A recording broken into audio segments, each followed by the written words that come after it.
මම සූදානම් වෙන්නේ දැන් මේ විභව බෙදුම් පරිපථයක් සකස් කරන්න. අපි දැන් පතේ සකස් කරනකොට එකිනෙකට වෙනස් ප්‍රතිරෝධක අගයන් සහිත ප්‍රතිරෝධක දෙකක් භාවිතා කරලා ශ්‍රේණිගතව සම්බන්ධ කිරීම මගින් තමයි මේ පරිපථය සකස් කරන්නේ. ඉතින් මම මෙතෙන්දී 220 ඕම් ප්‍රතිරෝධකයක් සහ 1 කිලෝ ඕම් ප්‍රතිරෝධකයක් භාවිතා කරලා තියෙනවා. අපි බලමු කොහොමද මේ පරිපථය ගහන්නේ කියලා. මුලින්ම මේ බ්‍රෙඩ් බෝඩ් එකට පවර් සප්ලයි කරන්න මම බැටරිය භාවිතා කරනවා. බැටරියේ ධනාග්‍රය මේ විදියට ධනට සම්බන්ධ කරගන්නවා. ඍණාග්‍රය ඍණට සම්බන්ධ කරගන්නවා.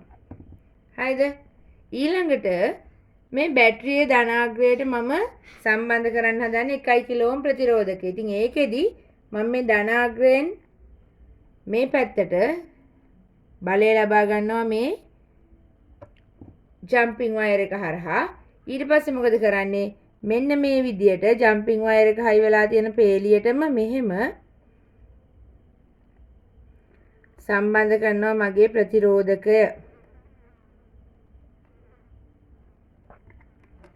පේනව නේද? ජම්පින් වයර් එක මෙතෙන්ට සම්බන්ධ වෙලා තියෙනවා.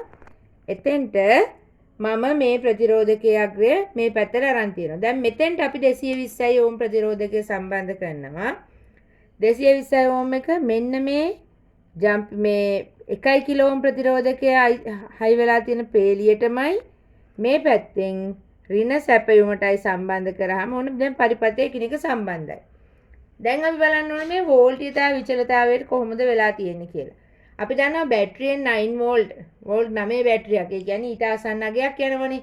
එහෙනම් අපි මේ ප්‍රතිදාන වෝල්ටීයතාව මනින්න මේ ඇනලොග් මල්ටිමීටර් එක භාවිතා කරනවා. එතකොට මේක දාන්න ඕන DC කරන්ට් කියන එකට නේද? වෝල්ට් වලට. DC වෝල්ට් වලට දැම්මම මෙන්න මෙතෙන්ට 10ට දාන්න. හේතුව මේක 9යි වෝල්ට්නේ. එහෙනම් 10ට අඩු 2.5ට වැඩි වෝල්ටීයතාවයක් තමයි පෙන්වන්නේ.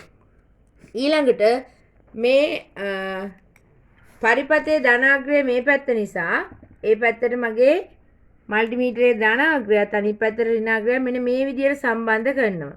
ඒ සම්බන්ධ කරනකොට අපි බලන්නේ පරිපථයේ වෝල්ටීයතාවය. වෝල්ටීයතාවය මනින්නේ මෙන්න මේකට එන්න. මෙන්න මේ පල්ලෙහා තියෙන තීරුවෙන්. බලන්න මෙතන ගහලා තියෙන DC වෝල්ට් කියලා. අන්නේ තීරුවේ තමයි අපි වෝල්ටීයතාවය මනින්නේ. එහෙනම් අපි බලමු මේක වෝල්ටීයතාවය කොහොමද කියලා. බලන්න. ඔයාලට පේනවා 1 කිලෝ ඕම් හරහා වෝල්ටීයතාවය ඕම් 7කට ආසන්න අගයක් නේද? ඕම් 6.8ක් විතර වගේ තමයි තියෙන්නේ.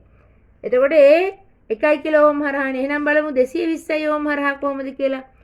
220 ඕම් හරහා 1.4ක වෝල්ටීයතාවයක් එනවා.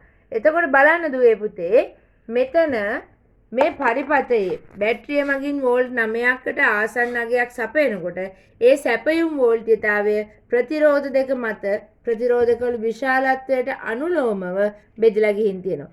අපිට මෙතනින් යම්කිසි බාරයකට දෙන්න ඕන වෙන්නේ වෝල්ට් 6ක ධාරාවක් නම් වෝල්ටීයතාවයක් නම් 1 කිලෝ ඕම් අග්‍ර දෙකට සම්බන්ධ කරලා ඒක දෙන්න පුළුවන්.